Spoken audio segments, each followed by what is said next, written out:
Excited na ako sa Spring Festival! Bilisan mo na! Magsisimula na!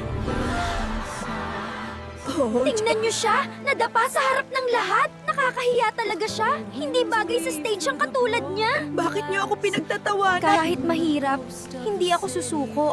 Masipag ka talaga, Lemon. Kailangan kong baguhin ang buhay ko. Ang gaganda ng mga design na to. Wow! Ikaw gumawa niyan? Balang araw, makikilala rin ako. At ang nanalo sa Spring Fashion Event ay Lemon Girl! Hindi ko akalaing mangyayari to. Teka, si Lemon Girl ba yan? Ang yaman at sikat na niya ngayon. Masaya akong makita ulit kayo. Sorry sa lahat ng ginawa namin sa'yo.